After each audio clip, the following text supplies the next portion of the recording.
പേളിമാണിയെ പ്രേക്ഷകർക്ക് എല്ലാവർക്കും വളരെ ഇഷ്ടമാണ്. ഇപ്പോഴിതാ പേളി രണ്ടാമതൊരു കുഞ്ഞിനു വേണ്ടിയുള്ള കാത്തിരിപ്പിലാണ്. ആദ്യത്തെ കുഞ്ഞിന്റെ പേര് നില എന്നാണ്. നിലയ്ക്ക് 2 വയസ്സായതിനു ശേഷമാണ് വീണ്ടും ഒരു അമ്മയായിരിക്കുന്നത് പേളി. രണ്ടാമത്തെ കുഞ്ഞിനെ വരവേൽക്കാൻ വേണ്ടി തന്റെ കിടപ്പുമുറിയെല്ലാം വളരെ മനോഹരമായി അലങ്കരിച്ചിട്ടുണ്ട്.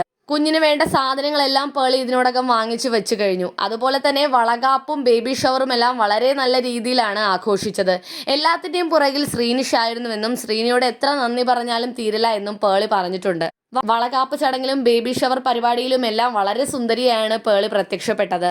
പേളിയുടെ വയറ് കണ്ട് എല്ലാവരുടെയും ചോദ്യം ഒന്നു മാത്രമായിരുന്നു, ഇരട്ടക്കുട്ടികളാണോ പേളി എന്നുള്ളത്. അതിനുള്ള പ്രതികരണവുമായി പേളി രംഗത്ത് വന്നു കഴിഞ്ഞു. എൻ്റെ വയറ് കണ്ട് പലരും അങ്ങനെ ചോദിക്കുന്നുണ്ട്. പക്ഷേ ഇരട്ടക്കുട്ടികളല്ല കേട്ടോ, വയറ് കാണുമ്പോൾ അങ്ങനെ തോന്നുന്നതാണ്. ഒരു കുഞ്ഞു മാത്രമേ ഉള്ളൂ എന്നാണ് പേളി പറഞ്ഞിരിക്കുന്നത്.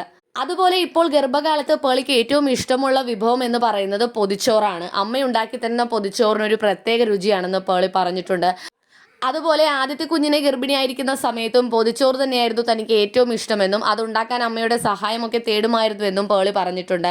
വിവാഹത്തിന് ശേഷം പേളിയുടെ യൂട്യൂബ് ചാനൽ വളരെ പെട്ടെന്നാണ് വൈറലായി മാറിയത്. പേളിയുടെ എല്ലാ വ്ലോഗുകൾക്കും കാഴ്ചക്കാർ ഒട്ടേറെയാണ്.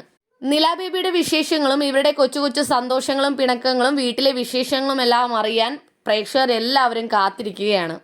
വാവ വരുമ്പോൾ അമ്മ എന്നെ കളിക്കാൻ കൂട്ടില്ലേ, എന്നെ ഇടിക്കില്ലേ എന്നൊക്കെ നില ബേബി ചോദിക്കാറുണ്ടെന്ന് പേളി പറയുന്നു.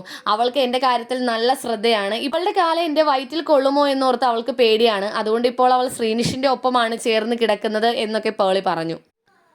പല പെൺകുട്ടികളും ആദ്യത്തെ പ്രസവ വേദന ഓർത്തു കഴിഞ്ഞാൽ രണ്ടാമത് ഗർഭിണിയാവാനും പ്രസവിക്കാനും ഒക്കെ ഒന്ന് മടിക്കുമല്ലോ. അതിനെക്കുറിച്ച് എന്താണ് പേളിക്ക് പറയാനുള്ളതെന്ന് ചോദിക്കുമ്പോൾ സത്യത്തിൽ ആ വേദന ഞാൻ മറന്നു എന്നാണ് പേളി പറയുന്നത്.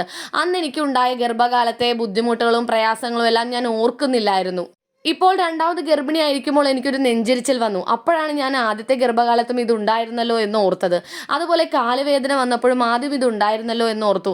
അങ്ങനെ ഇപ്പോൾ ഓരോ കാര്യങ്ങൾ സംഭവിക്കുമ്പോഴാണ് എനിക്ക് പണ്ടത്തെ കാര്യം ഓർമ്മ വരുന്നത്. അല്ലാതെ പണ്ടത്തെ ഒരു കാര്യങ്ങളും എനിക്ക് ഓർമ്മയില്ല. എല്ലാം നല്ല കാര്യങ്ങൾ മാത്രമേ എൻ്റെ മനസ്സിലുള്ളൂ എന്നും പേളി പറഞ്ഞു.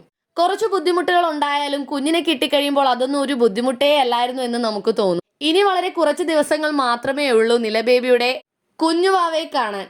കുഞ്ഞു വരുമ്പോൾ കുഞ്ഞിന് വേണ്ടി എന്തൊക്കെ ഒരുക്കങ്ങളാണെന്നുള്ള ചോദ്യത്തിനും പേളിക്ക് മറുപടിയുണ്ട്. 3 കുഞ്ഞുങ്ങളാണ് ഞങ്ങളുടെ കുടുംബത്തിൽ അടുത്തടുത്തായി ജനിച്ചിട്ടുള്ളത്. ഗിഫ്റ്റായിട്ടും അല്ലാതെയും. അതുകൊണ്ട് തന്നെ ഒരുപാട് സമ്മാനങ്ങളും ഉടുപ്പുകളും സാധനങ്ങളെല്ലാം ഇപ്പോഴേ ഉണ്ട്. അതുകൊണ്ട് അധികം കൂടുതലൊന്നും വാങ്ങിച്ചു വെച്ചിട്ടില്ല എന്നും പേളി പറയുന്നു. ഡെലിവറി ടൈം ആവുമ്പോൾ മാത്രം അഡ്മിറ്റായാൽ മതി, സ്കാനിങ്ങിലൊന്നും ഒരു കുഴപ്പവും ഇല്ലെന്നാണ് ഡോക്ടേഴ്സ് പറഞ്ഞിരിക്കുന്നതെന്നും